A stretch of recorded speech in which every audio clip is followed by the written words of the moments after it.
Fasten your seatbelts. It's going to be a bumpy night. But tell me, Eddie, is that a rabbit in your pocket or you're just happy to see me?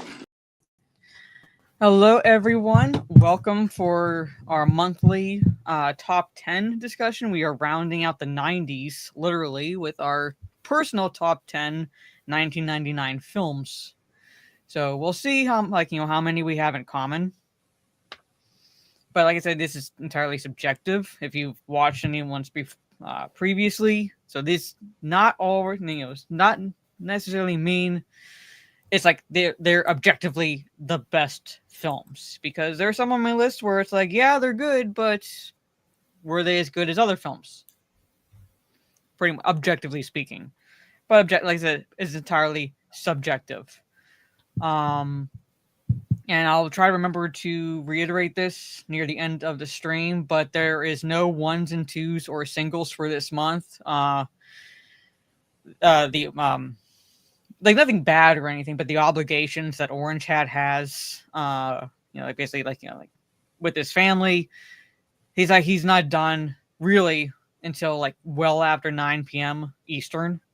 So like that's a little too late to do these streams, because we wouldn't be able to go for very long, and I don't wouldn't want to rush those discussions. So for this month, no ones and twos or singles.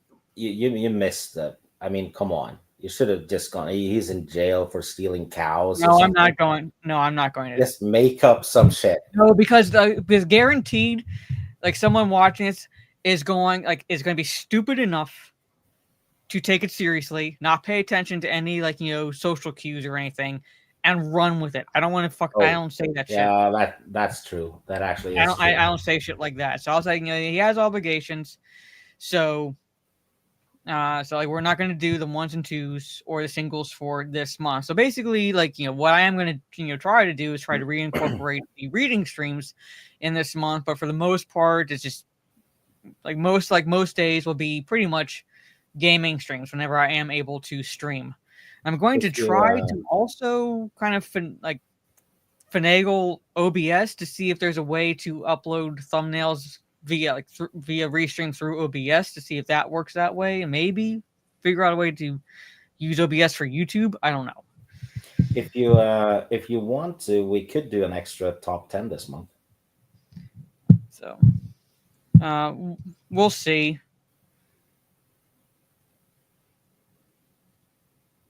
Universal Soldiers Part 2 is not on my list, Jarrell. I'll say I'd rather try to keep it monthly. Because I barely got through this. It's stuff I've had to do. This was a good movie year. Seriously. 99 was great. Yeah. I will say that. It was a bit harder to narrow down a top 10 from 1999.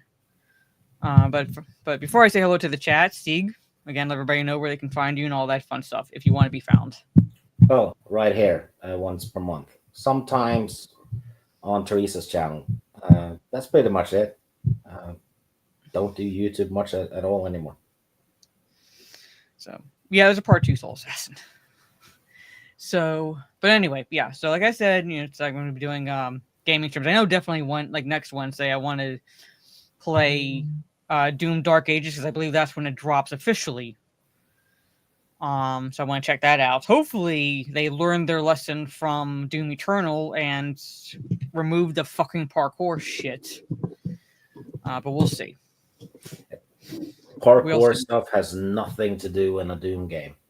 No. And I played them since they came out, and hell, I played the shareware version, where they would give out the first episode for free to get people to order the rest of it.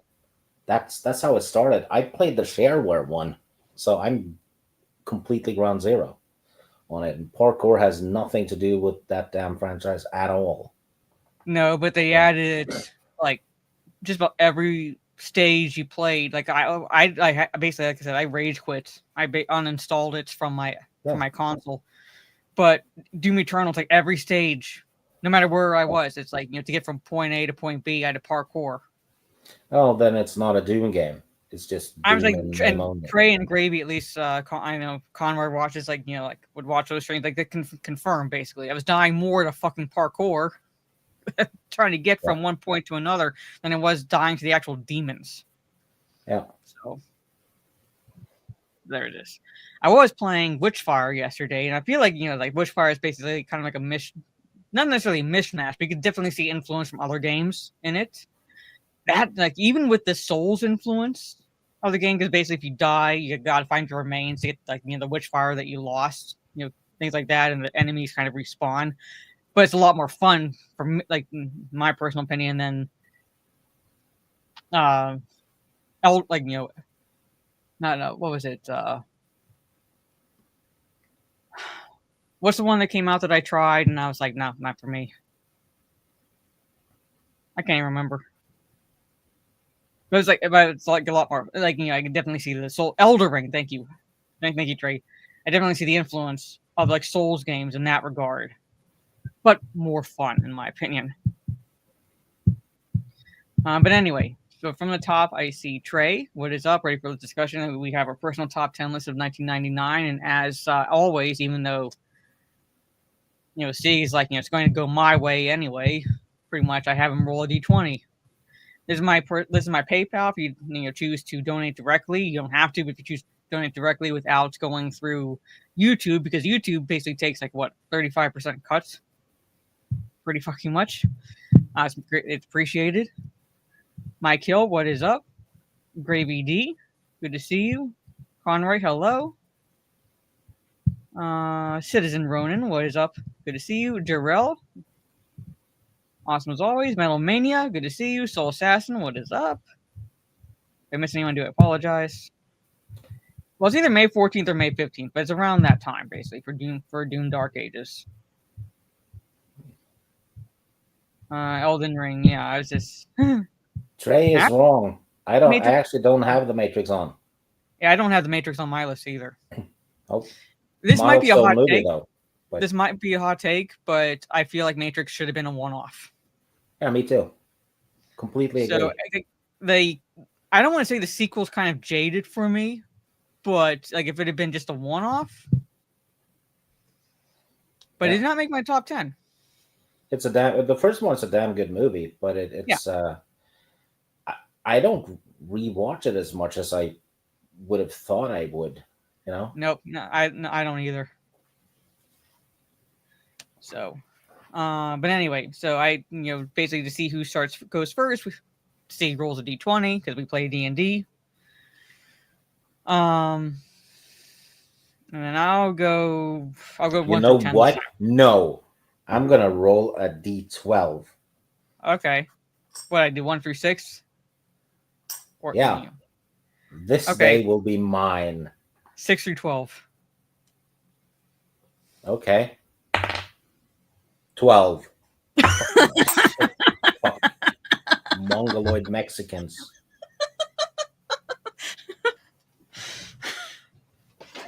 Hey, Numsky, good to see you. Like, this day will be mine. So I was like, okay.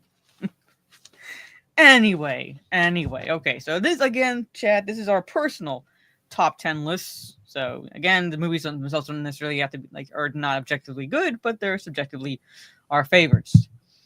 I'm saying that, like, I liked the first one. I just, like, I never really got into it as much as other people did, and I never really rewatched it. I liked the premise.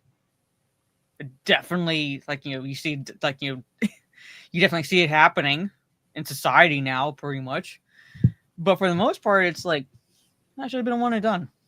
Anyway, my number 10 is a movie that not too long ago I did, as part of the singles with Orange Chats through. I can't remember if it was like, he was still using his YouTube channel, for it was like through Twitter for this. But it's like a movie that we did, like, with singles on. It came out in 1999. Stars Antonio Banderas, and it's The 13th Warrior, which I think, like, flew way too much, like, flew way too under the radar, because it's actually a very good movie. It was actually the biggest flop of 1999, which is weird. Yeah. Mm-hmm. And I'll tell you one thing. only well, they only have like one or two Norwegian actors in it, but all the Viking names, Hmm. they're sure as fuck not Viking names. Well, I mean, it's one of those, They're like I Hollywood. said, like I tell people, don't get your history from Hollywood. Basically, watch it as No, pure entertainment. it is. It Pretty much. is damn fun though. Yeah, Written by Michael Crichton, I think. yeah, basically the same author as the Jurassic Park and Jurassic Yeah, Park: The Lost World books. and Congo. And from the same director as Die Hard, pretty much. But basically, Yeah, it's like based off of Michael Crichton book, and it did not do well at the box office. But like I said, I think like it got way too much hate than it deserved. It's a fun story. Basically, the premise is Antonio Banderas' character, basically Ahmad. I'm not going to try to pronounce his like entire name, basically, but he's exiled because like it's sort of a because of an sort of amorous encounter with the Sultan's wife. Nothing really came of it. Basically, the wife pretty much came on to him, but because the Sultan found out, he exiled him as an ambassador to the Volga. Basically, it's like the Norsemen. So basically he's been Ahmad's been subjected like to basically travel and act as an emissary, basically ambassador to another tribe of sorts. And this the group that he falls in with because like, that's saved from the Tatars. I can't pronounce this basically, but they're like they're attacked basically. These Norsemen save him, and like he kind of joins the Norseman group, and then like those Norsemen led by I have to look up these names basically because I can't look up the spellings. So I can like it's a guy from Czechoslovakia. yeah like bullwhips. All right, basically like who basically is like taken like he's now become king apparent, heir apparent because his father is like the reason why like the Norsemen were traveling is because his father the king passed away, and they're going to do like the ritual of basically putting the body on a boat and setting the boat on fire as a means of transport to Valhalla. And Bullwhip is asked to aid another settlement because that settlement is being attacked by these kind of ancient fiends of sorts. And the kind of like the prophecy is, and like I'm not going to give too much more than this. Basically, the prophecy is, like you have to send out 13. Basically, like it's like you'll all be all right, but it has to be 13th. However, 13. However, the 13th warrior, hence the title, cannot be a Norseman. Otherwise, like you go for you go with either 12 or try going with 13, and the 13th is a Norseman, then tragedy will befall. Basically, so the 13th warrior, because of circumstances, ends up being a mod. And so they're basically traveling and trying to figure out who these ancient fiends are, where they live, and basically making sure that they don't attack anyone else ever again. I don't want to say too much more because that might spoil what the Norsemen find out about them and like ultimately what happens. The end is pretty badass with the Norseman's leader. It's kind of like well, it is loosely based on Beowulf, like very loosely. Yeah. But it's like Beowulf mixed with the Magnificent Seven, almost. Only they're 13. So yeah, definitely loosely inspired by Beowulf, but I believe the Ahmad character is actually based on an actual man by the same name who wrote historical accounts of that. Crichton took inspiration from about the Vikings. So basically, it's like Crichton took inspiration from Beowulf and then inspiration from these actual historical accounts to kind of create this purely fictionalized, entertaining story called The 13th Warrior. It's actually very pulpish. Mm-hmm. So, like, it wouldn't be out of place as a one-off graphic novel or something, right? Mm-hmm. The Eaters of the Dead is the book title, basically. I don't want to say too much more because I don't want to spoil, what these quote-unquote ancient fiends are. Because they do find out, what's been attacking the settlements and so forth. So, hello. I don't believe so. I believe Desperado was before 13th Warrior, I believe. Yeah, it's 96, I think. Yeah, because I was like, because I think I had it on my list. Yeah. So, yeah. But that's my number 10. Like I don't want to go into like details, especially if people have not seen the movie. But yeah, that is my number 10, The 13th Warrior. Yeah, my number 10 is another kind of obscure one called Ravenous. Mm-hmm. It's set in the Old West. It's a horror thriller movie set in the Old West at a fort in the mountains, I think, starring Guy Pearce is in it, Robert Carlyle, Jeffrey Jones is in it, David Arquette, Neil McDonough, and it's about cannibalism. Yep. And the possible benefits of it. And then the gruesomeness of it. It is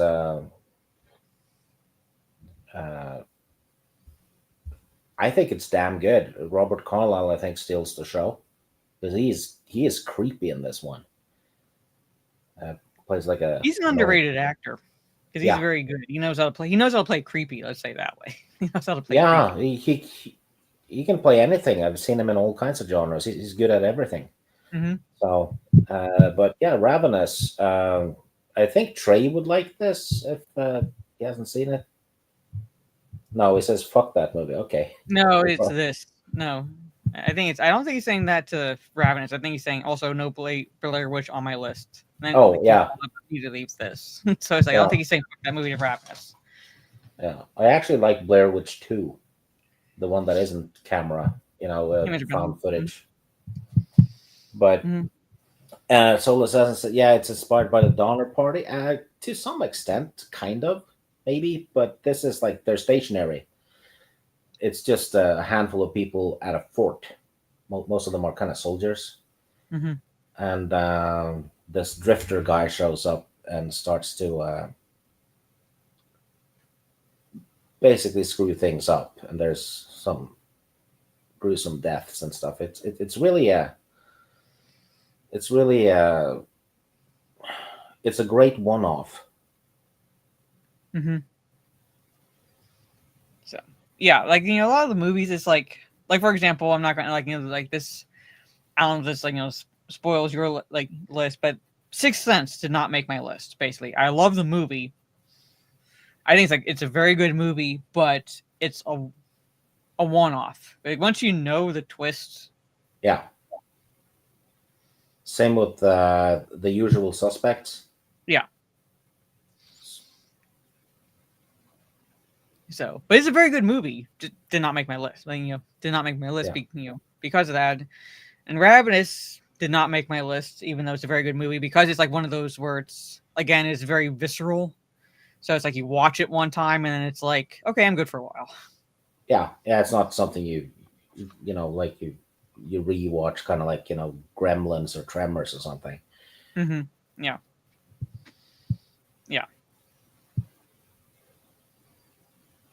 So it's like one of those movies where it's like if it's on and it's been a while, I'll sit down and watch it. Basically, like American History X. Yeah, I'm not going to go out of my way to watch it. As good as these movies are, I'm not going to go out of my way to watch them just because I'm like, oh yeah, I don't really feel like getting gut punched right now. Yeah, just because the movie is a 10 out of 10 doesn't mean it's that rewatchable. Yeah. So, and it's I don't know how this is going to work, but apparently now there's a new rule that those voting for the Oscars, like the Oscar contenders, basically have to prove they've watched the movies. So they can't vote for a movie unless they've seen it, and they have to prove it in a way by like ticket stubs or some showing that, hey, yeah, I went to go see this movie. the fact that they have to prove it shows that stuff has been really bad for many years. Yeah. With that Oscar committee, it's a hell. Anyone even associated with that committee right now should be ashamed. Well, we can't trust anything that they've done. Now that we're finding out that that was never a rule to begin with.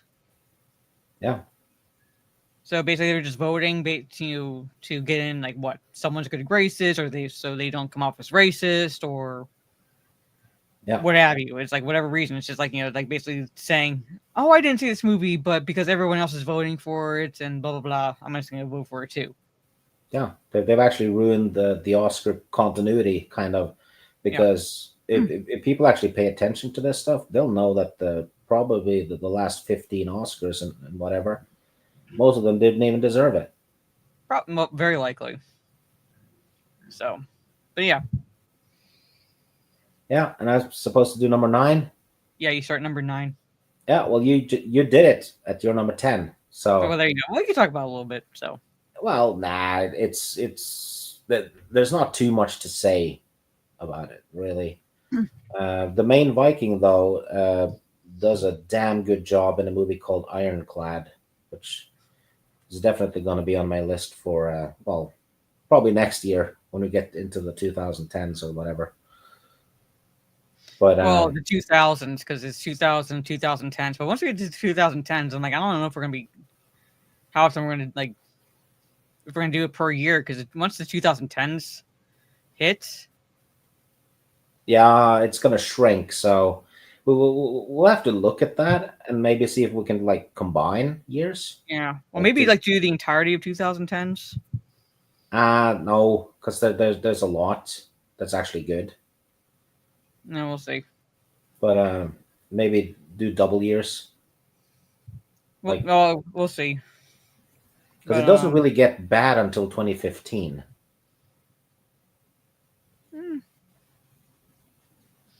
I say a little bit before then, but we'll see.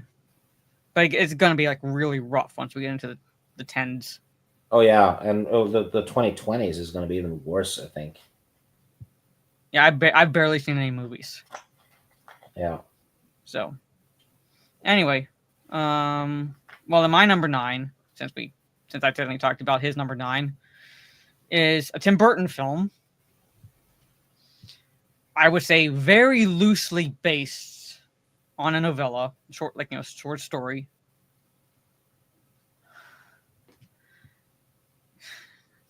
I think you might be wrecking my number 2. Oh shit, that came out wrong. Yeah, I'm not gonna. I was trying to think Sleepy Hollow, and that's my number 2. Yeah, that's my number 2. Yeah, I won't say too much. Basically, like I said, it's very loosely based on the story itself, basically, because the story itself is Ichabod Crane has come to this small rural. I wouldn't even call it a town. Basically, it's more kind of like a settlement, pretty much, to be the school teacher. And there's a legend, basically, that this headless horseman rides through the night, and you don't want to be caught on the bridge because then, he comes for you. Yeah. Pretty much that's the story. However, they change it to a degree where Crane is not coming as a school teacher, but as a detective of sorts, because murders have been happening, and his mentality is it's a culprit of flesh and blood, not supernatural. They actually have 3 out of 4 Sith Lords in it. Because Lee plays the Burgermeister at the beginning. Yeah. Palpatine's the Notary, I think. And Darth Maul plays the Headless Horseman in the action scenes. So when he's actually headless, basically. So that's Ray Park. Okay. Yeah.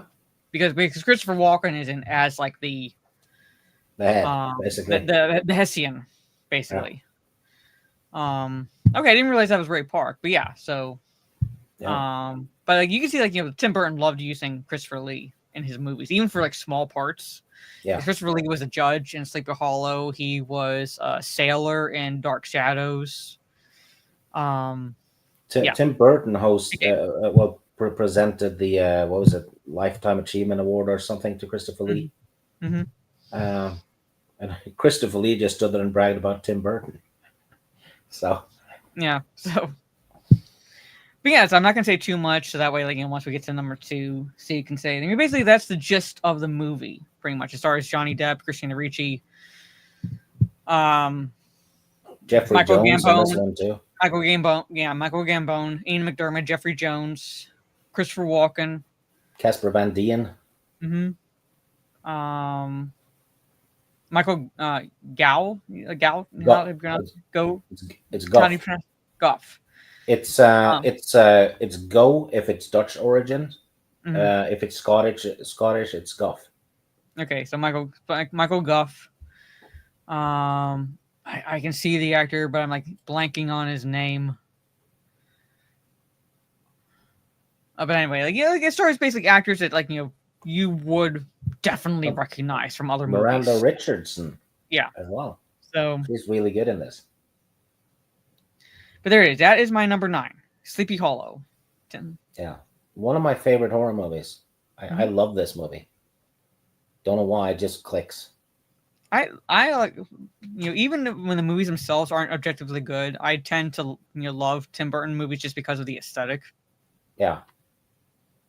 Because he nails the atmosphere with what he's going for. Yeah, the mist in this movie adds to everything. Yeah, it's like a character, and the forest looks awesome. And the tree, I think that setting was entirely a soundstage. You wouldn't think to look at it, but I think that was entirely a soundstage. But anyway, my number 8 is, I had to include this movie. It's probably not the best Muppets movie, but I enjoy it because it's focused on Gonzo, and that's Muppets from Space. You can judge me all you want. I enjoy it. I don't I wouldn't put it up right up there with others like the Muppet Movie or Great Muppet Caper and so forth. But I had to include it because it was still when the Muppets were. There was a Muppets movie in 1999, basically Muppets from Space. Basically, you're kind of finding out Gonzo's origins pretty much in this movie.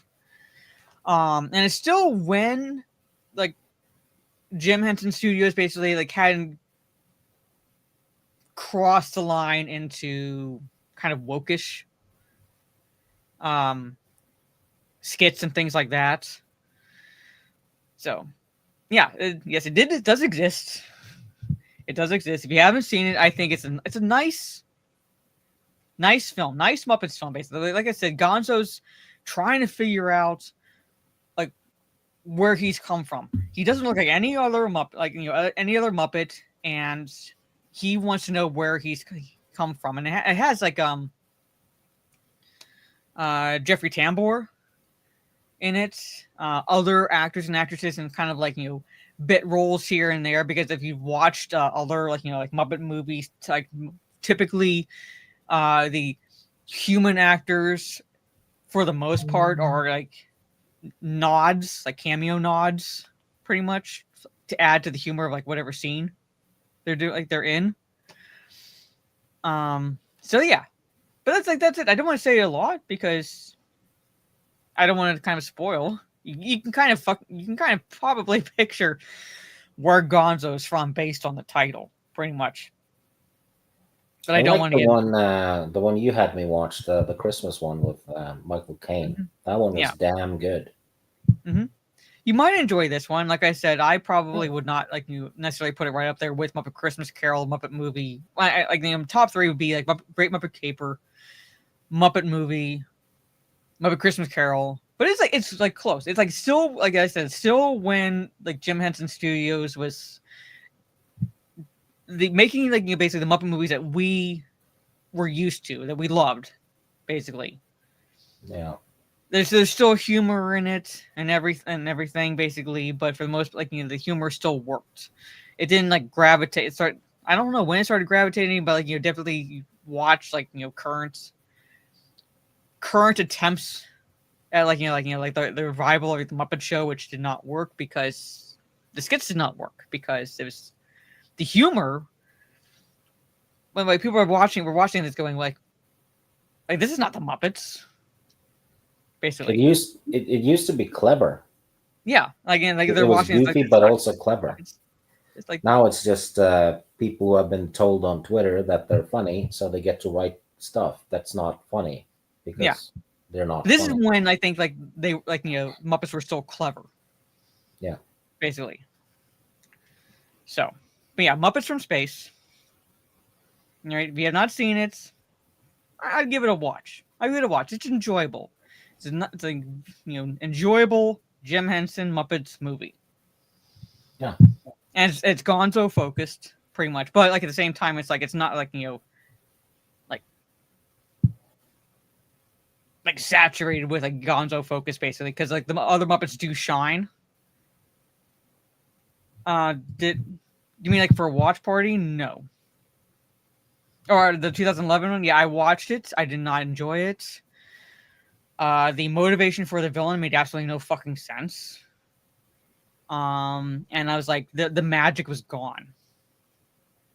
Yeah. Pretty much from what I was used to when I saw the 2011 movie. I was like, what's this? And there's like the beginning of like downhill like there, the 2011 movie, pretty much. But yeah, you know what's causing it? I saw a famous author say this, that when people of today write for themselves and their own ego, right? It's not about what's written; it's about who's writing it, right? Mm-hmm. And he said, if you sit down and write and you don't believe in the magic of the written word, you'll never create anything magical. Yeah, pretty much. So he was spot on because now it's all about getting the credits, right? It's not about writing anything good. No. I would say the Muppets were for everyone because if you go back and watch like the older movies, there's jokes in there that like kids were watching it, like it would go over their heads. But yeah, parents, like adults, will get it basically. So like basically, you could find humor watching it as a kid, and then later watching it as an adult, and go, "Oh, that's why my parents laughed." Yeah, absolutely. The old Muppet movies are for the whole family. You know. Okay, I did not watch Gronking Sandro, so I'm not sure about this. But will 13 Degrees Floor get some love? I'll tell Masa to send you a cosplay picture if it doesn't. You know what? For shits and giggles, do it. I don't know. I'm just like morbidly curious what this is about. For shits and giggles, why don't you do that? Why don't you do that? But welcome, Sandro.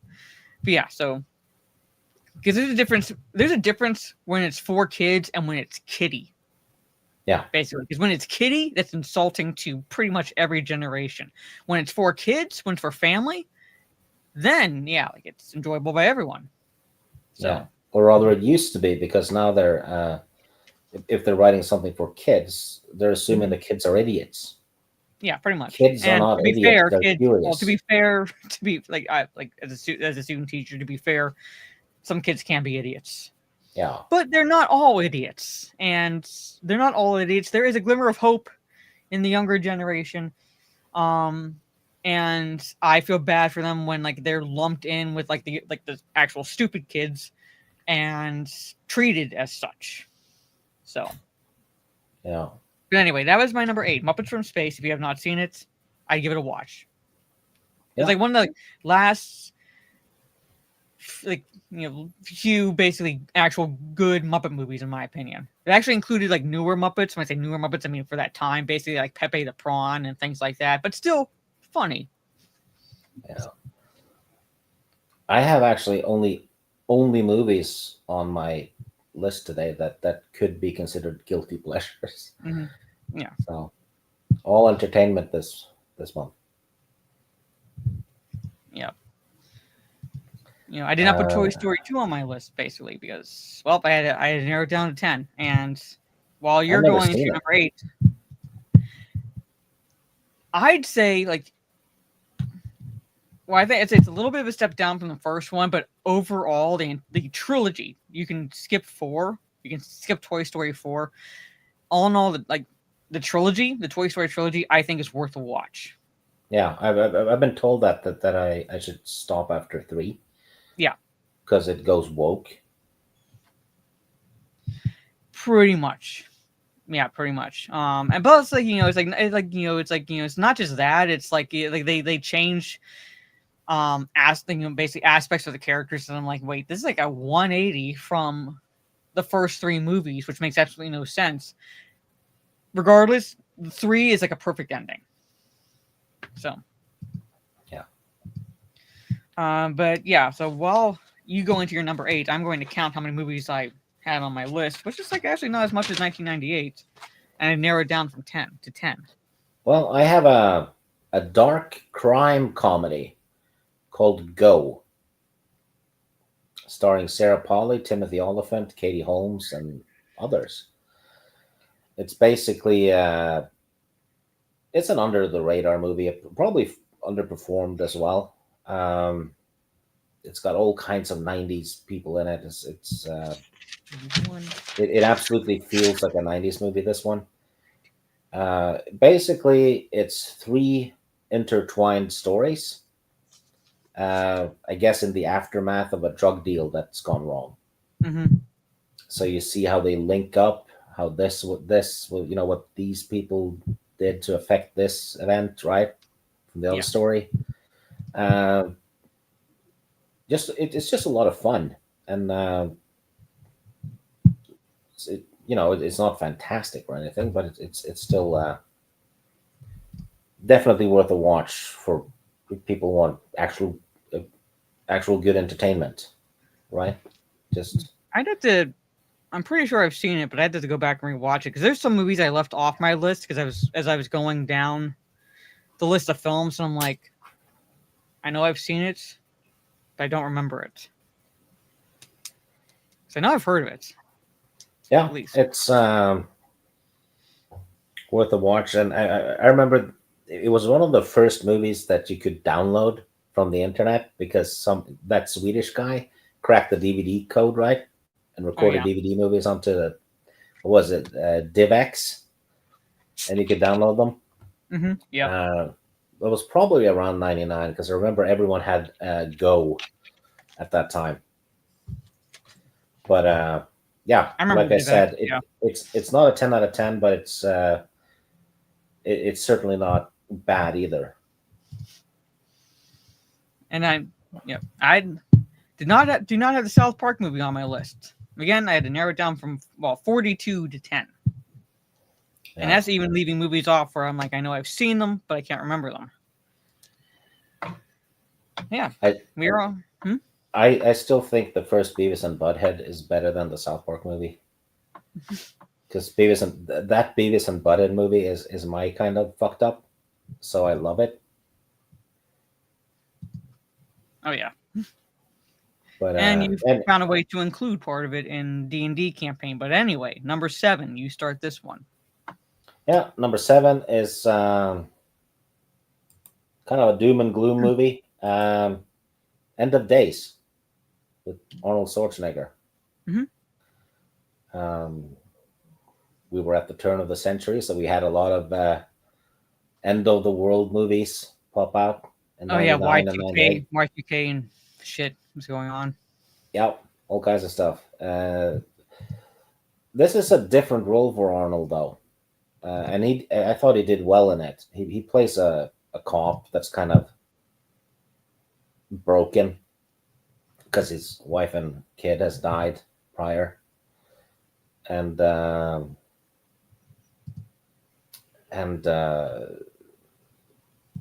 Gabriel Byrne gets possessed by Satan. So he's trying to bring about the end of days by sleeping with Robin Tunney, I think it was. And Arnold has to, protect her. So it's a little bit of a mix between The Omen, a little bit of almost like Seven, I guess. It has the vibe. But yeah, it's Arnold versus Satan. And Gabriel Byrne does superbly as playing the host for the Antichrist. Arnold, oh shit, Trey, go watch it. Yeah. Yeah, I think you'll love it. Ironically, Gabriel Byrne played almost Arnold's role in Stigmata, which is about almost the same type of movie, isn't it? It pretty much is. I've seen protecting- Stigmata. I know, like, that did not make my list, but Stigmata is a very interesting watch. And if you don't know what Stigmata is, you should look up the term and you have an idea of what's going on. Yeah. So because it's an actual process, basically, like or religion, not religious process, but like tied to the primarily Catholic religion, I believe. Yeah, it's basically a person who's kind of gets the wounds that Jesus got. Yeah. The wrists getting penetrated and the wound in the side. Stuff like that. But so yeah, interesting for Gabriel Byrne though, playing a priest trying to prevent the end of days, and then in the next movie plays Satan trying to make it come. Trying to bring it about. Yeah, pretty much. So. Yeah. He did tremendously well in both. Great actor. I actually share a birthday with him. That's cool. Not that I'm a great actor, but he is. Anyway, End of Days, underrated Arnold movie, and his acting is above average in this. You know, K. Roberts wasn't the Gabriel Byrne. Yeah, he was the baddie in End of Days, but he was the hero in Stigmata. Yeah. My number 7 is, I don't know like how many people have seen this. I'm not like saying like necessarily it's like flew under the radar, but typically like history movies, like like the history dramas don't. I'm not saying they don't do well, but people don't like gravitate to them in the theaters. I did not see this in the theater. I actually saw it after, but it did come out in 1999, and that is October Sky. Never seen it. Yeah, so basically, do you know anything about the U.S. space program? Not too much. Not too much? Okay. Well, basically,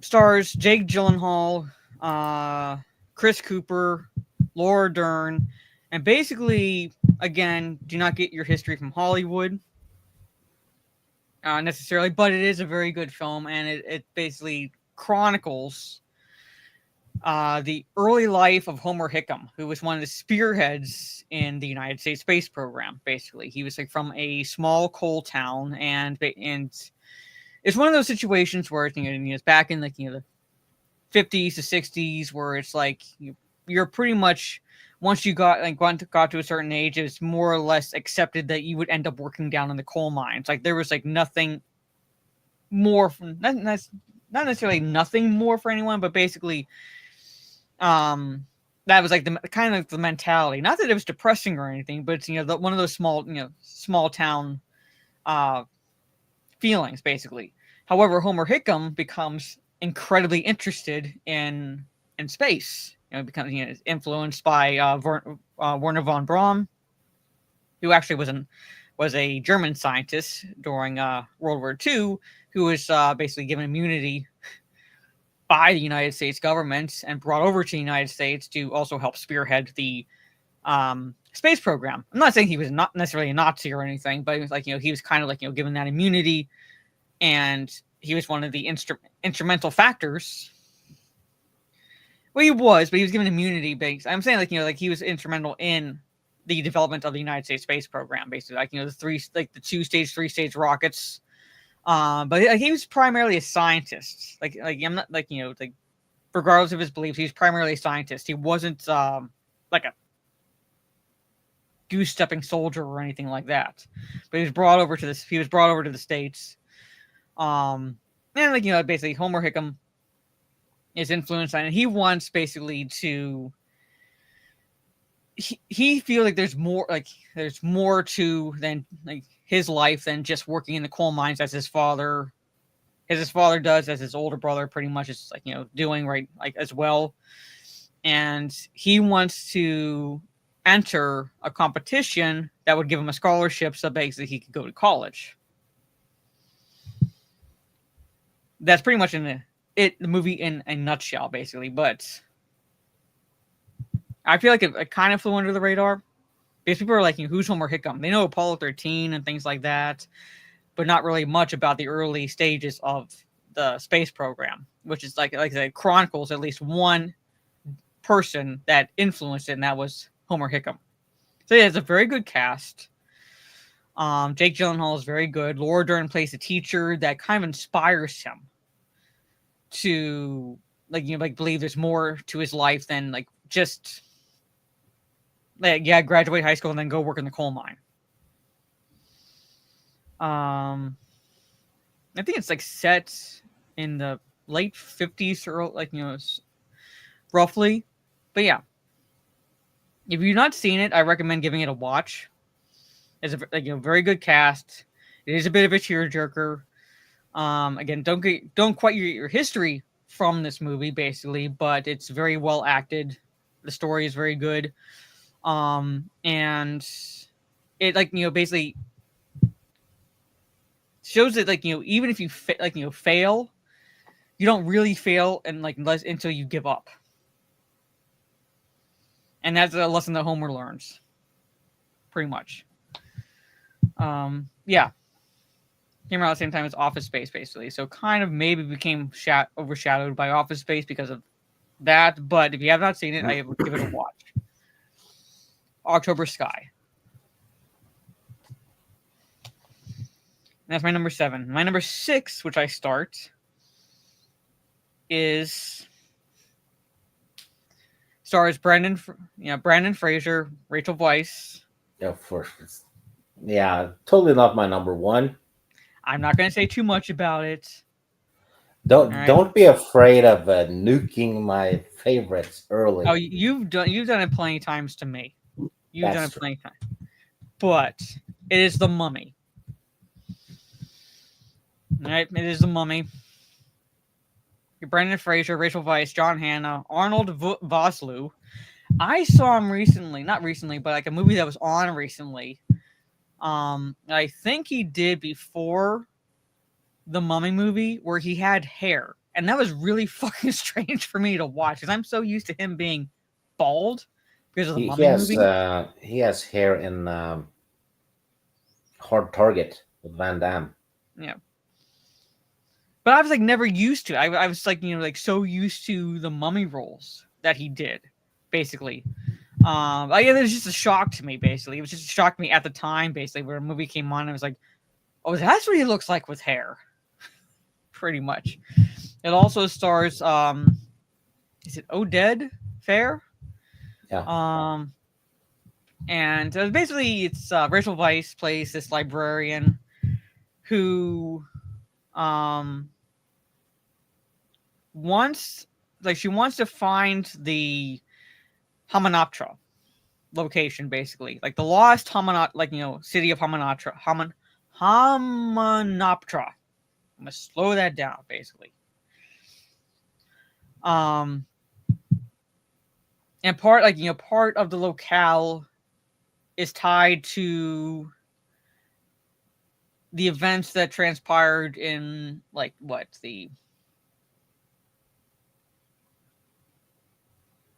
1200s BC, roughly, where Imhotep, who's the advisor to the pharaoh, is having an affair with one of Pharaoh's wives, and literally a pharaoh. Yes, basically, and it's Pharaoh finds out Imhotep and the wife murder him, but they're caught. And Imhotep is mummified, basically. So there's a curse to the location, basically. So basically, it jumps from the 1200s BC to the 1920s to 1930s time frame. where we see Rachel Weisz's character, and we find like and she's like trying to find this location. Like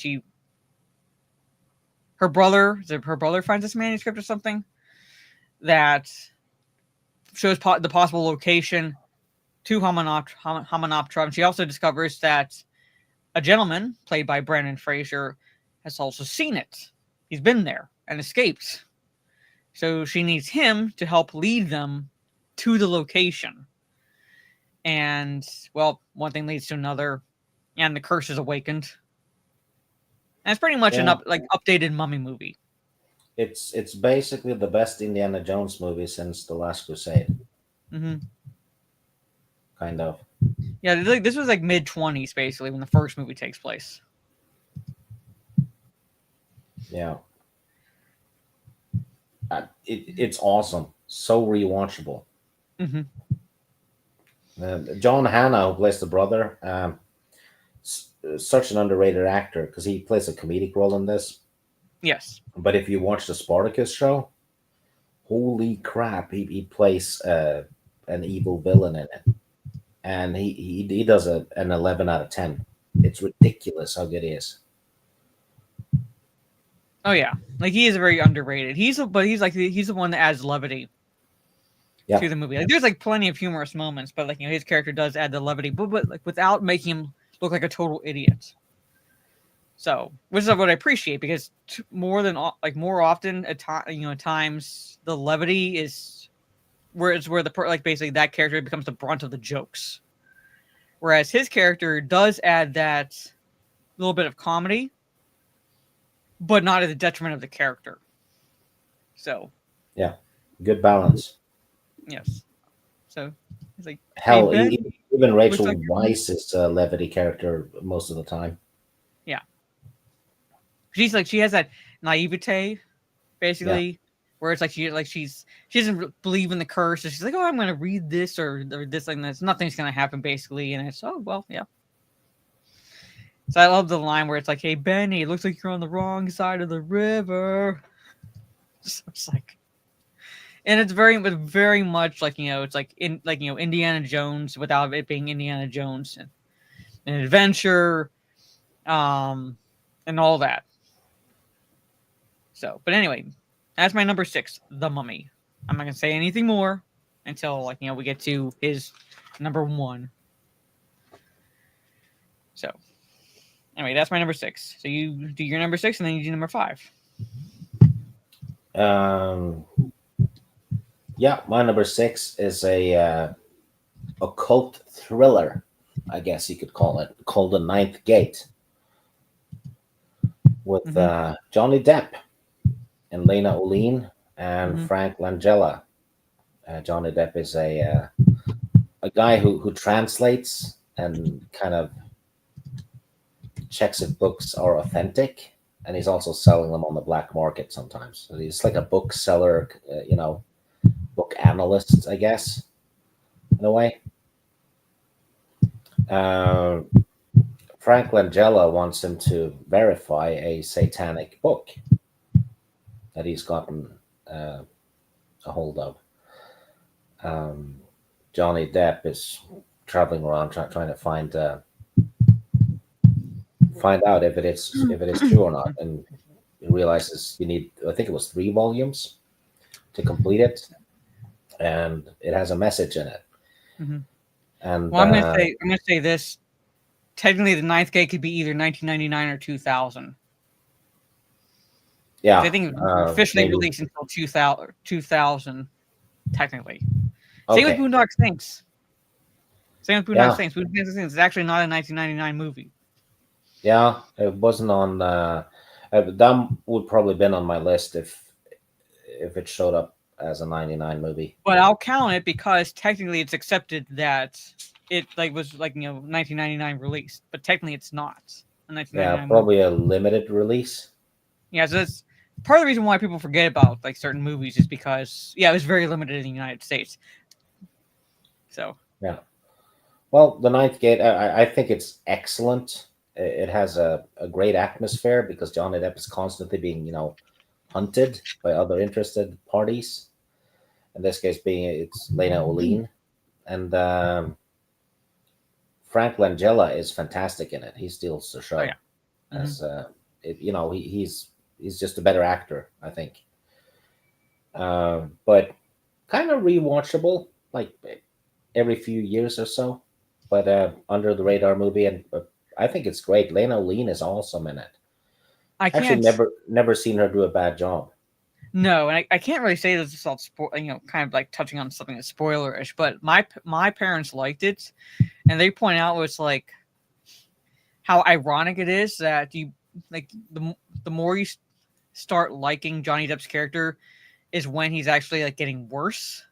Yeah, because And he's like not a ironic. hero. No, He's actually a piece of shit. no, I'm saying it's like it'll either come up in 1999, but if you look at the release dates, because I double checked this, because I was like, I try and check certain things. Officially, it was a limited release in January of 2000, but it came out in film festivals in 1999 and so forth. So it's like right at the end of 1999 into early 2000. So I'll accept it in 1999 because that's when you look up on IMDb, that's what it shows. But if you go down to the release years, basically release dates on IMDb, it shows January of 2000 when it was officially released in the Canada and the States. Yeah, Trey, it's probably better to use the wiki page because that shows. I think I don't know. It shows like actual official release dates because while I love IMDb, typically IMDb just goes with the first year that comes up. Not really looking to see if it's like a film festival release or anything like that, basically. So Wiki will actually go off of the official release. Yeah. Meaning like like even if it premiered at a festival like the year prior, when it's officially released in the States. Yeah. Basically when you're allowed to pay to watch it. Yeah. Kind of. I just go with Wikipedia from like now on, Trey, because like I said, it's like Google. So Google is not exactly, in this case, Google is like searching based on like the information it's finding, and the information it's finding is it's listed as 1999, but that's the year that's generally accepted and shown on IMDb because it goes with the first year, basically. So. Trey is having to edit his list. Yeah, so I'm sorry, Trey. All the time. I'm sorry. I was saying, like I said, I would accept it in 1999 because that's what people think. That's what people accept it as 1999. Yeah, you failed, Trey. You fucked up. Nah. Anyway, it's happened to me a couple of times too. When Maura would go like, "Yeah, I have this on my list," and then I was like, "Shit, that was it that year." Yeah. Yeah. Yeah. Anyway, my number 6 was The Ninth Gate. Yep. Which is like if you have not seen it, chat, I'd give it a watch. Yeah, it's objectively a good movie in my opinion. Mm-hmm. Kind of like an 8. It's Roman Polanski film, right? Yeah. That's the only real criticism I have of that movie, is just because of that man. Otherwise, the movie itself is good. Slightly weird ending. Well, it's a fucked up ending, weird fucked up kind of ending. But like I said, that's the only real criticism I have, is the fact that Roman Polanski has still not been brought to justice, and Hollywood still reveres him. I'm like, yeah, he does good movies, but at the same time, I'm like, God, cut Hollywood, his balls off, people. What? Cut his balls off, people. I don't know. It's just Hollywood still claps like does standing ovations for him pretty much. Like he does good movies, but yeah. I don't know if he's dead. I don't know, but I'm saying he basically went to a country where he couldn't be extradited, and so he's never been brought to justice. Yeah, France, I think. Yeah. So. Well, my number 5, I think. Mm-hmm. Yeah. Is definitely a guilty pleasure. If you like movies like Tremors and stuff like that, Lake Placid will probably work for you. I've seen that. Yeah. Not on my list, but I've seen it. Giant crocodile in a lake in the United States. Great cast. Has what's his name? Bill Pullman Mhm. plays the park ranger. You have Brendan Gleeson plays the local sheriff. That for some reason, everyone he comes in contact with hates him and shit talks him. No, I don't know why. They just hate him.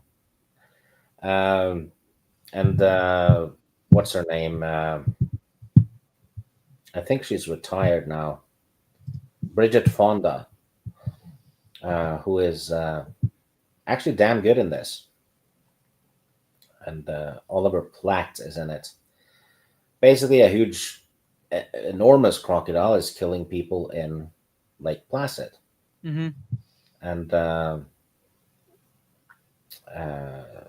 Bridget Fonda is sent to investigate because she's a journalist and has to work with Brendan Gleeson, the local sheriff, and Bill Pullman, who's kind of like the park ranger kind of thing, to figure out what's going on. And they do figure out, yeah, it's a big croc. Uh, and great humor in it. It has a lot of one-liners and Mhm. a lot of really good banter, and the actors have great chemistry. Uh, the movie is not long. I don't even think it's an hour, and I don't even think it's a full hour and a half, to be No, honest. But there's like only one real part that keeps me from watching it. So again, I've the seen it. bear or the cow? The cow. Okay. Well, yeah, there is a cow, isn't it, with Betty White? Yeah. Yeah. The other one lives, Yeah. the bait cow. But the effects are surprisingly good in this for a movie from 1999. The croc Mhm. looks great, Yeah. and when it's CGI, the CGI is even great. And that bear attack is awesome. Mhm.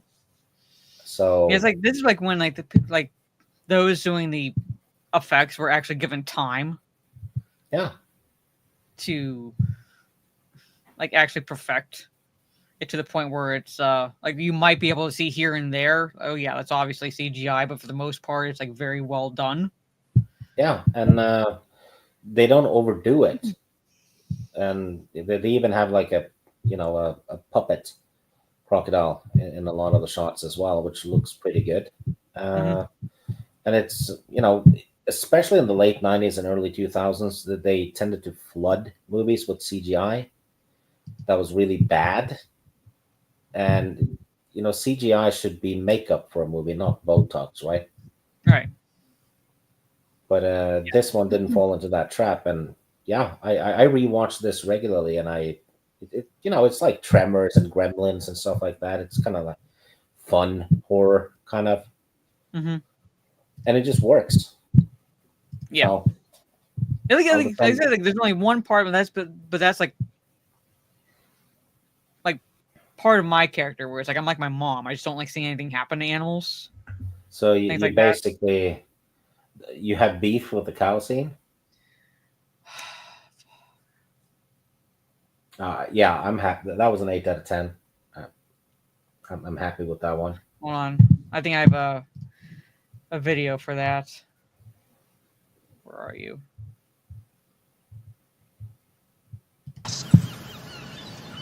Golf clap? Golf clap.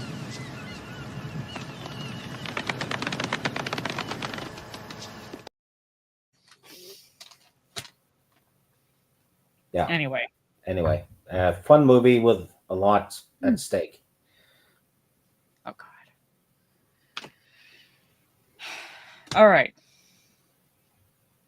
that was your number 5, right? Yep. Okay. My number 5 is a Studio Ghibli film. Came out technically in 1997, but had a release in 1999, basically in the United States. All right, so it's like one of those like weird ones where it's like if you look it up, it's like it says 1997 or 1999, depending on where it was released, and that's Princess Mononoke. All right. Never seen it. Well, it's an anime film basically. You typically don't watch those type of films, but the Studio Ghibli film with Oh, this. it's not that that I don't watch them regularly, I also mock them with hatred. Yeah, but the stories are good.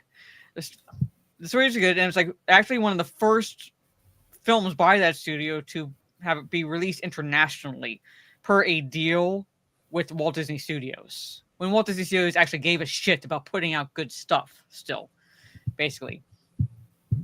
But it's like set in Japan, and the last prince kills a gigantic demon to protect his village, but his arm is afflicted by a curse. All right. So as a result, learning that the curse will kill him, that the prince basically is exiled to the west, where he's seeking a cure for the affliction he's suffering from. And on his journey, he discovers different entities, basically, and how the curse also grants him supernatural strength. He encounters a monk, and so forth. It's like one of those, like, not coming of age, but like, kind of movies of discovery, basically. And in the English version, all right, you have the likes of Billy, is it his name pronounced Crudup? Doing voice Claire Danes, Minnie Driver, Billy Bob Thornton, John DiMaggio, Gillian Anderson, Keith David. And it's like one of those journey movies, basically. Spirited Away, I love Spirited Away. The animation is very beautiful. I would give it a watch, Sig. I know you don't exactly like that style of animation, but the story is very good. And like I said, like there are characters in there voiced by big actors and actresses for that time. And I know you like Gillian Anderson. So yes, I'm kind of a weeb. So, but I would recommend giving it a watch. I don't want to say too much because there's a lot in it. There's quite a bit in it that I don't want to spoil anything. I want to kind of spoil the, in my opinion, part of the beauty to the story. So, but it's very fantasy. It's like set in it's how do I print? Like I gotta look at the spelling now to pronounce it. Muromachi era Japan, basically, which is lasts for about a couple hundred years. It's part of like the not necessarily feudal Japan, but close, basically. So like very early in Japan's history. So, but I'd give it a watch. Even if you don't like it, it's great to look at. It's very beautifully animated. No, it's not your style of animation that you like, but it's very beautifully animated. And yeah, Christian Bale did a voice for the boy and the heron.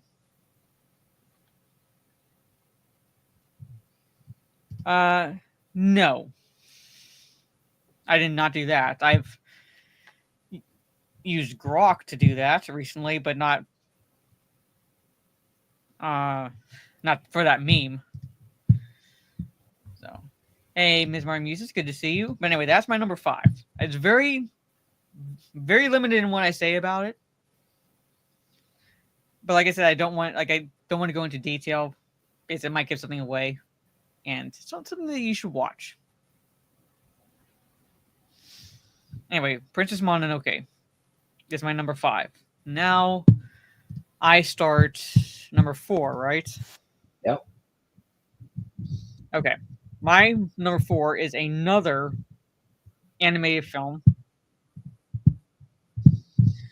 A tearjerker, also of a film. Kind of a science fiction animated film called The Iron Giant. Never seen that one either. Okay, you need to watch it. Yes, Jennifer Aniston does a voice, Harry Connick Jr., Vin Diesel, Cloris Leachman, and so forth, basically. That's another one they has to edit. Yeah. Fuck Iron Giants. I didn't. Trey, you're not batting 1,000 tonight. No, he's having a rough day. Yeah, And Brad Bird, who basically Brad Bird, I believe, is like eventually became associated with Pixar films, basically. But it's directed by him, screenplay him, and a story by him, and it's based on actually an actual story called The Iron Giant by a gentleman named Ted Hughes, and set in the 1950s during the Cold War. Or an object from space crash lands on Earth, and basically wake up the next day to find out the object itself becomes a gigantic 50-foot tall alien robot, basically. But that robot is befriended by a young boy named Hogarth. And the reason why I remember this is a weird name, basically. And so forth. It's really like the premise is like really very much like the whole like Red Scare panic, things like that. So like basically, and because I think you remember Sputnik people, remember Sputnik? Yeah. Not that you were alive when it happened, but basically that whole scare going on, basically. So when like basically this object crash lands on Earth, it causes a panic. And it leads to like basically the paranoia from the government and so forth to send agents to the location where this object has landed, and basically going after the robot. All right, but the robot itself is not. So I don't want to say too much. Basically, I don't want to say too much because, like I said, it is a tearjerker. In my opinion, it's a tearjerker. So it's more like basically the boy befriends a 50-foot robot, and I can't say too much because it has probably one of the most beautiful scenes. It's an animated film, but it's one of the most beautiful scenes. So since it's a tearjerker, the robot dies at the end. I don't want to say too much, basically. Superman. So I don't want to say too much, basically. Yes, but it's very good. It's basically watch it if you've not seen it. So. Hello, Southeastern Kaiju. So I think Iron Giant came out.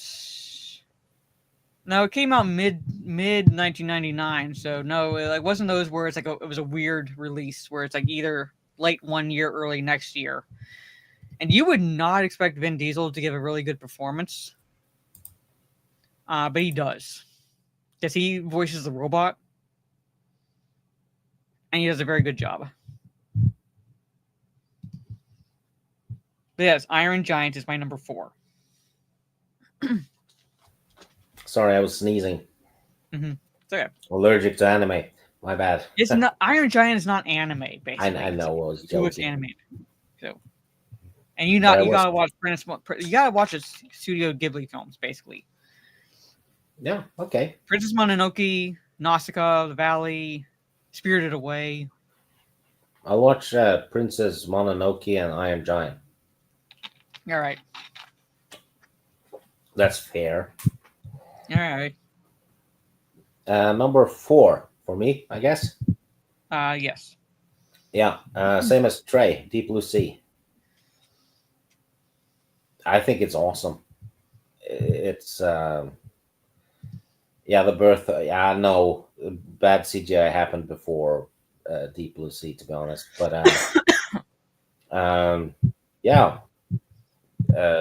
Alzheimer's research with sharks, because sharks apparently don't get Alzheimer's. I'm not sure if that's correct or not, but they have sharks at an ocean facility in pens where they do research. Great cast. Thomas Jane is in it. Certain Swedish actor is in it. Samuel Jackson. It's one of his most memorable scenes ever.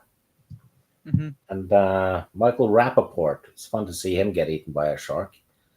And what is it? LL Cool J? Is that his name? Plays the cook. Yep. He's great in this. He's awesome. My favorite character in the movie. Basically, the sharks get a lot more intelligent because they've been tampered with. They're genetically enhanced. For some reason, they can also swim backwards, which makes no sense. Because as soon as they move the tail, they would push them forward, not backwards. That bit is kind of stupid. directed by Rennie Harlin. Did Cliffhanger and A Long Kiss Goodnight and stuff like that. This movie is cheesy as hell, but it's so much fun. It's guilty pleasure galore. Mm-hmm. And here's some trivia: the sharks, the three of them, die in the same order and by the same method as the sharks in Jaws 1, 2, and 3. By gas explosion, and then electricity, and then by an explosive device. Okay. Yeah. But yeah, and also this was actually the first DVD I ever bought. Deep Blue Sea. It's my DVD Ground Zero. Good purchase. I have to go back and rewatch it. I know I've seen it, but I did not include it on my list because I don't remember it too well. It's just pure fun. Hell, you can do a double feature with this one and Lake Placid, actually. Or this one and Deep Rising. Maybe Deep Rising. Like I said, there's like a scene in Lake Placid where it's like it stops me from watching it again. Yeah.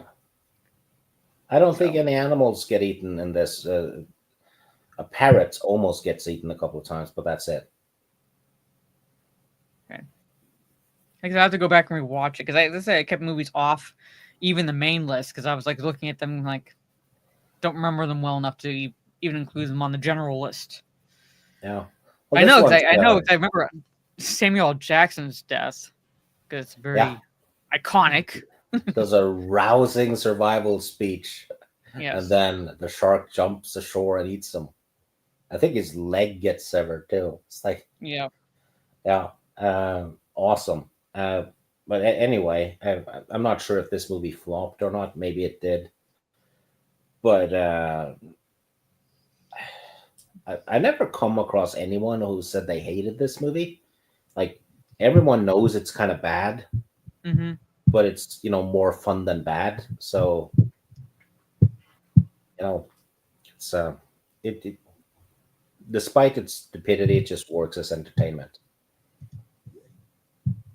So, and then I'm supposed to do 3. Yes. Well, it's The Phantom Menace. I had to put it on. Is it on your list? No. Oh, simply because I've rewatched it so many times, and I actually, the first time I watched it, this is boomer galore. I watched it on a bootleg VHS. Like, someone had filmed it at the cinema and, distributed it on VHS. That's proper, shit, isn't it? Someone had it, so I couldn't wait. I needed to see it. It has been tainted by Disney and Dave Filoni galore and all that, but isolated, it's actually a well plotted movie because it has a good beginning, middle, and end. And if that one had flopped, it would still work as a standalone movie. Which is probably what George was trying to do, right? Play it safe. But it's the more you see Disney, Star Wars, and whatever, the more you get put off. It's unavoidable, and I'm hoping this doesn't happen to Tolkien with all the new stuff. Well, see, the thing is, like, Tolkien fans are very much different from Star Wars fans, where it's Star Wars fans proved, or at least for the most of the fandom proved, that they will roll over for member berries. Tolkien fans, on the other hand, were sturdier stuff. Yeah. The thing is, there's 2 kinds of Tolkien fans. There's the people that are fans of Tolkien and the books, and then there's the Peter Jackson fans, right? That's why I say Tolkien fans, basically, like actual Tolkien fans. Same thing with Star Wars, really.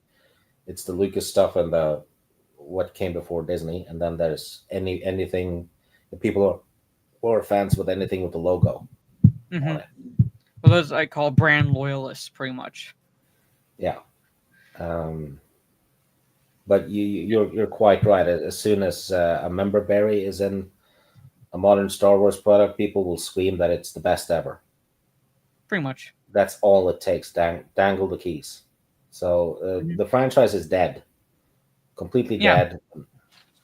And all you can do is consume the stuff you like and hope it's not too tainted.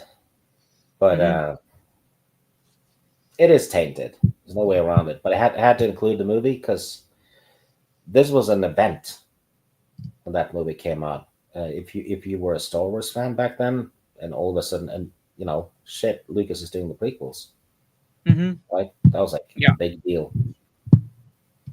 Oh yeah, I remember it being a big deal.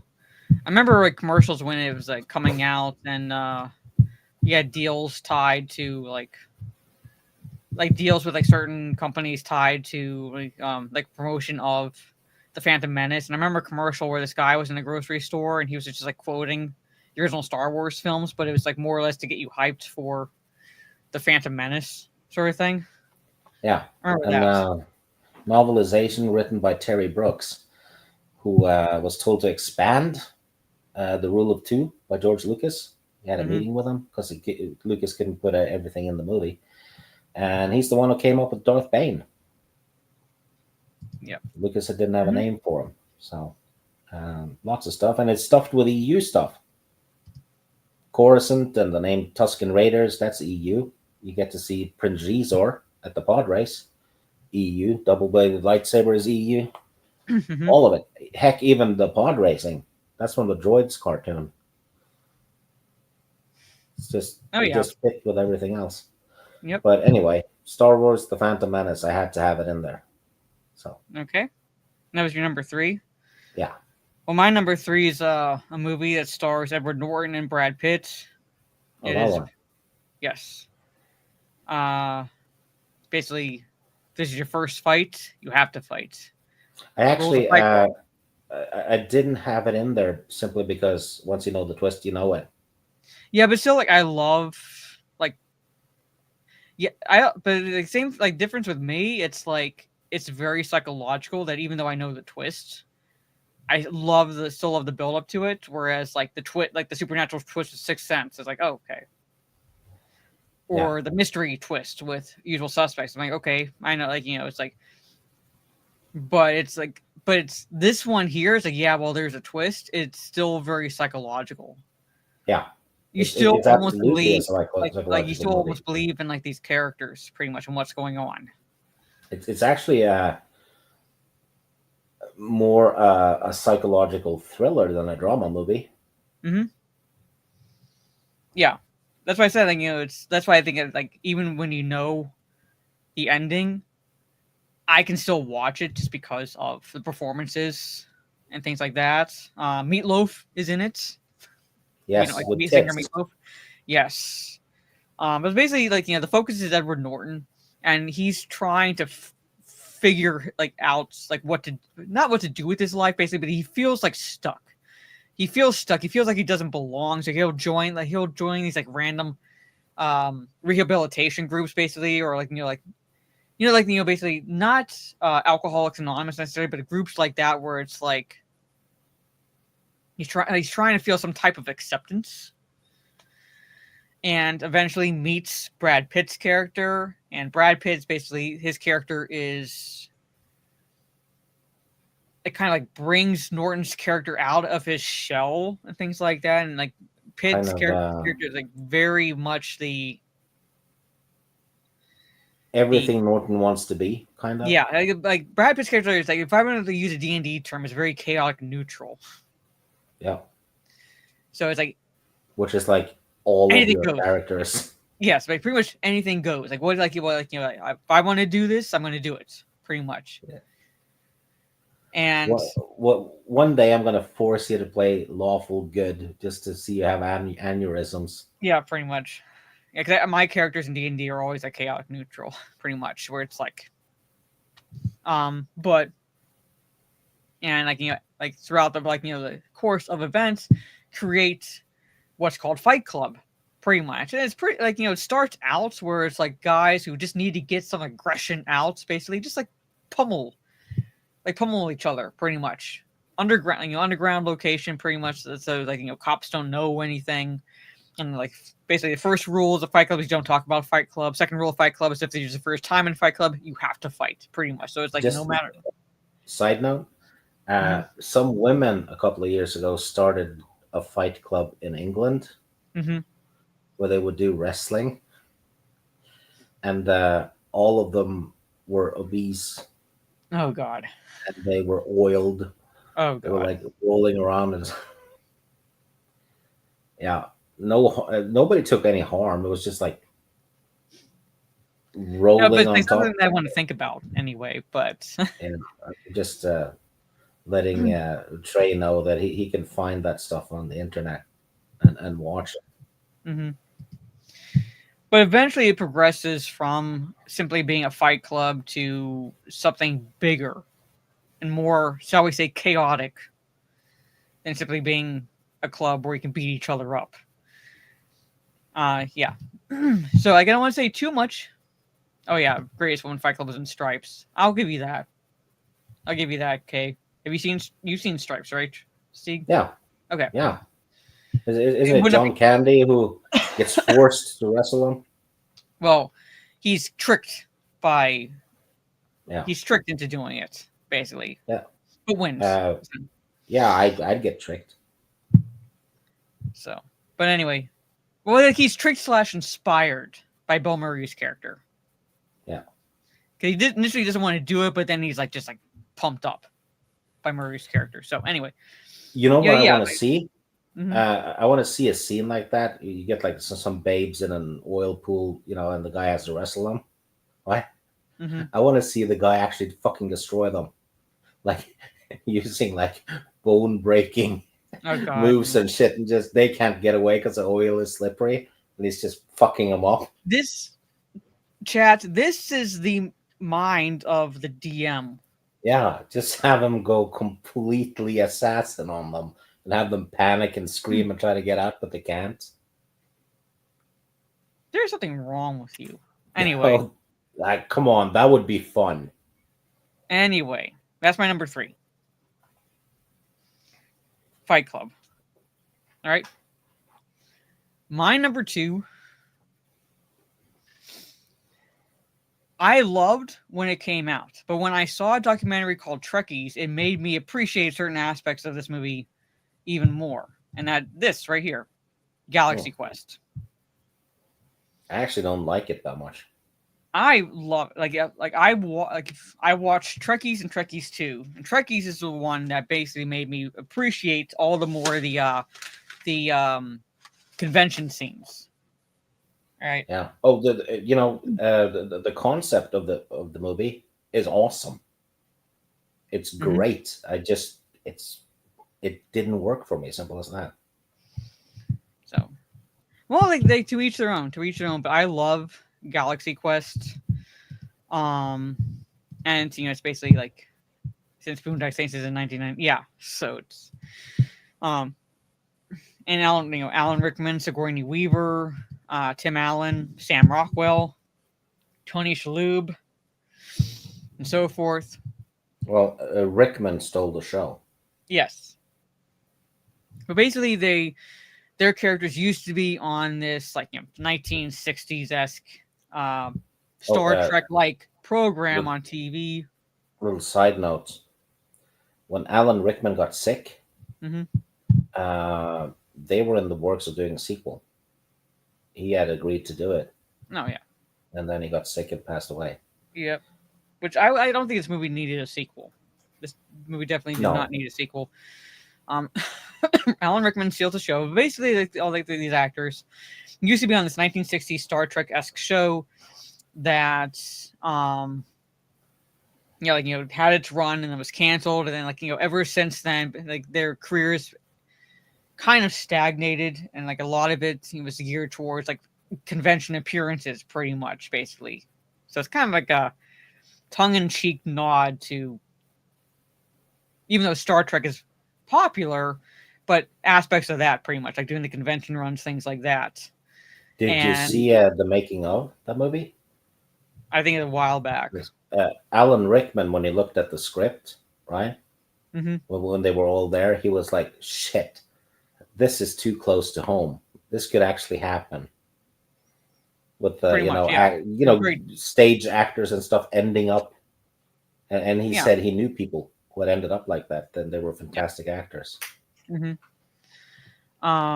Yeah, a young Rainn Wilson is in it basically, but these aliens have, acquired this, basically acquired a signal which allowed them to watch old episodes of Galaxy Quest, and they took it as historical documents, basically. Basically this is like actually happening. So they find the actors and they basically transport them to their ship in the hopes of the actors helping the peaceful aliens basically broker a peace deal, or basically help them from the alien race is trying to wipe them out. When they bring up Gilligan's Island, those poor concept too of aliens finding human TV shows and stuff, right? Mm-hmm. If an alien species doesn't have entertainment, which is entirely possible if they exist, they would think it's real. So it's actually plausible within the implausible, right? Mm-hmm. Yeah. No, I'm saying it's very plausible in the approach. It's basically it's like, and like I said, watching Trekkies made me appreciate the convention scenes primarily, everything that was happening in those scenes, and then Justin Long, one of his early roles, and he plays this Galaxy Quest nerd fan, pretty much. He's the one asking the scientific questions and things like that, and he's very always plays a nerd pretty much in a way. Not always. I don't know if you've seen Barbarian. No, never seen that. He's very much a fanboy, pretty much, but he's an affable fanboy. My favorite part is when he's communicating with Tim Allen's character, and he's helping Allen and Weaver's character guide them through this part of the ship, and he has to leave the communicator because his mom is making him take out the garbage. Yeah. Oh, pretty much, yeah. Ferris is the bad guy, and he'd be a sympathetic villain, pretty much. Shout out to Soul Assassin for mentioning Fanboys. It actually is a good movie. It's fun. Yeah. Yeah. Galaxy Quest is my number 2. So. Yeah. And I think Sam Rockwell also steals the season, basically. So it's Alan Rickman and Sam Rockwell kind of steal the scenes they were in. Yeah. Well, my number 2 is Sleepy Hollow. We're already talked about that, really. So not too much to say, only that it's freaking awesome. And my number 1 is The Mummy. Mm-hmm. Well, my number 1 is for anyone who's ever worked in an office environment. This hits really close to home. In terms of it actually does feel like that. And that's Office Space. So Office Space is my number 1. I remember when I saw it. I didn't see it in theaters basically, but I saw it on TV a while after it was released, and it was that is very fucking much like how it is. In that down to the cubicles. The boss that no one likes, and so forth. It's directed and written by Mike Judge. It stars Ron Livingston, Jennifer Aniston, Stephen Root, who plays Milton.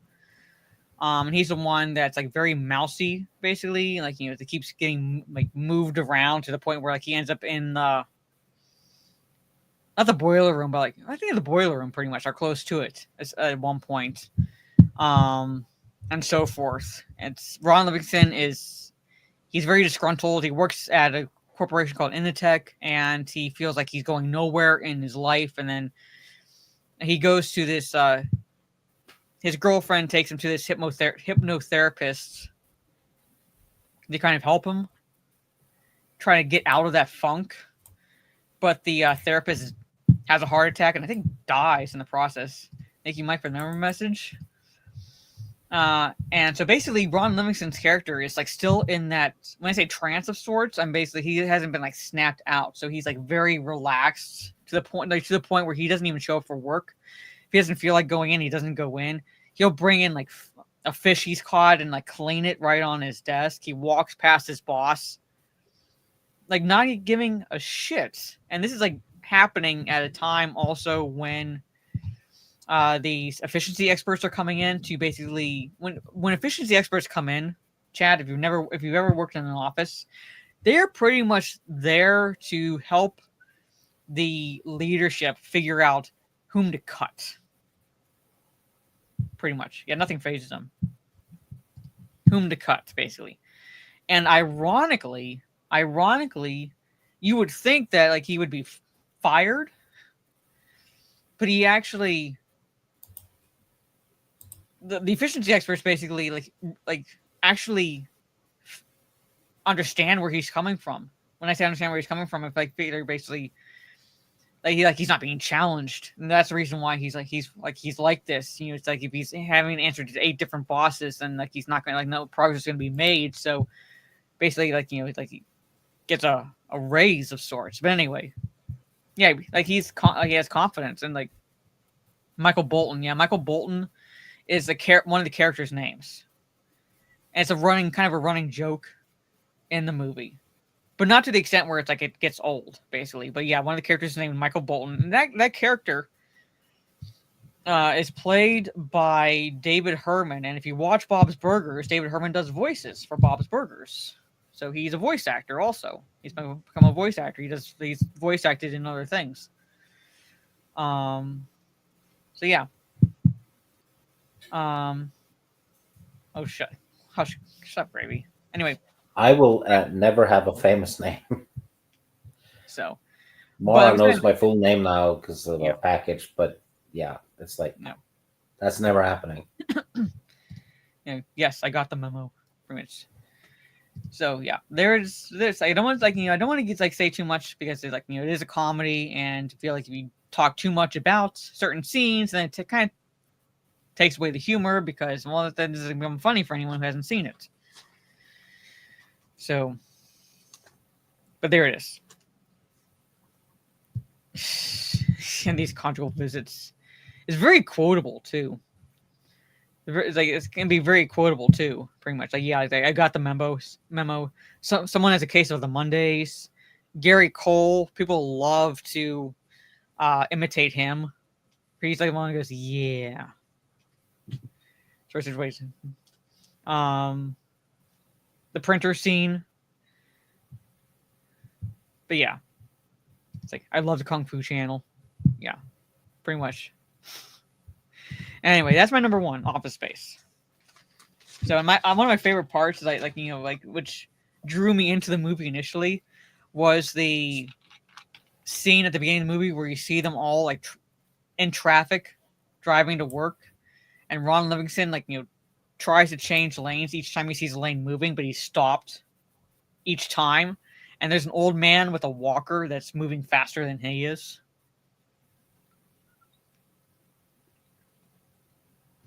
Trey's complaining that no one said Tarzan. You know what? A few years ago, they did a Tarzan movie. Margot Robbie was in it. I like that one. Oh yeah, so, Orange and I talked about it. Yeah. So it wasn't bad, but it was also very much under the radar. No hype or anything. It's just kind of like the Phantom and stuff like that. Yeah.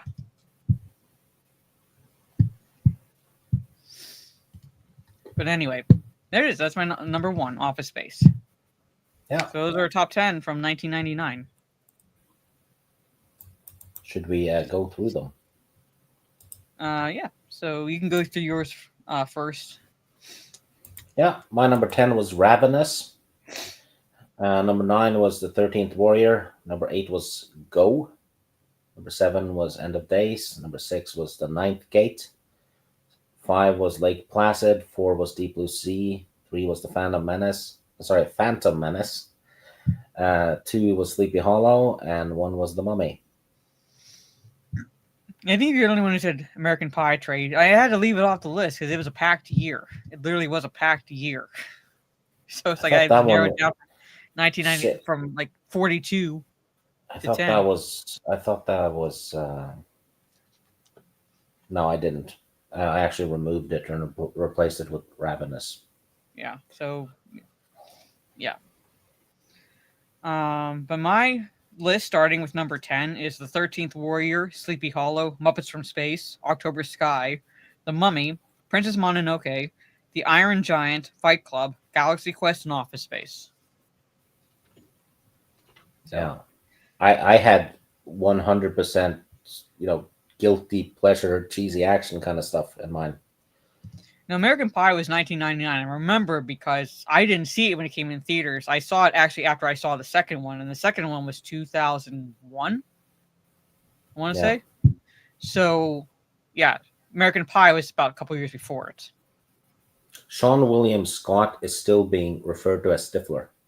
I saw an interview with him. He was like, "What's happened?" Because nobody refers to Harrison Ford as Indiana Jones. They say Harrison Ford. Yeah.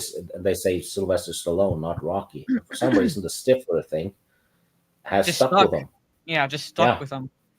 He was like, I've done so many other things, but they just say Stifler. It's like this and this and this actor and Stifler, isn't it? Pretty much. I don't know what it is. Yeah. He's actually a pretty good actor too. Yeah, he's actually a very good actor. He's actually a very good actor. Yeah. He just portrayed Stifler so well that it's almost become iconic when you see him. Yeah, it's weird. So, but anyway, well, yeah, easier to remember than Sean William Scott, but still, he's actually a really good actor. I could see him as Gambit. I feel like gets the accent down. I could see it. Yeah. But anyway, yeah, I remember the Rundown. I actually enjoyed that. Rundown with The Rock and Sean William Scott. That's the one where The Rock passes Schwarzenegger at a bar, and Schwarzenegger says, "Have fun," because he's passing the torch to him, and he's about to become a politician. So, but anyway, yeah. So that is our personal top 10 1999 movies. Yeah. 2000 will be rough because holy damn, there's good movies in 2000. So, again, no 1s and 2s or singles for this month because Orange Hat has family obligations. So, and he's unable to be available pretty much until after 9 p.m. Eastern, and that's a little too late to start these streams. So we're gonna basically taking another month off. And I'll be trying to bring back reading streams, but for the most part, it'll be gaming streams, talking nerdy to us, and so forth. For the time being, throughout the rest of this month. But anyway, before I give the rest of my outro, Stieg, again, let everybody know where they can find you and all that fun stuff. Yeah, right here in a month. That's it. I don't know anything else. Maybe on Teresa's channel now and again, but yeah, I'm doing gaming and watching movies and having fun, and reduced my YouTubing to 5%, maybe even less. Probably. Yes. I do occasionally do watch parties on my Discord, where I just did a watch party of Smile 2, which I think is better than the first movie. One of the rare instances where I think the sequel is better than the first movie. Yes, and I'll be watching Backlash this Saturday for WWE, and that starts at 7 p.m. Eastern. So no stream Saturday, no stream tomorrow, Friday, or Saturday. I don't think I'll be able to do any stream before Backlash, but we'll see. But anyway, and then Talk Nerdy to Us will be on my Nerdy Homes channel this coming Sunday at 8:30 p.m. Eastern. On that note, ladies and gentlemen, have a good rest of your day or evening, wherever you are in the world, and I will see you all if not before Backlash this coming Saturday, then definitely on my Nerdy Homes channel for Talk Nerdy to Us on Sunday, the Mother's Day edition. Peace.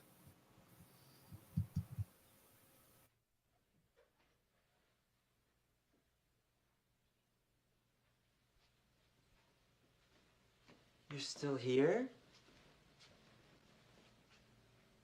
It's over. Go home.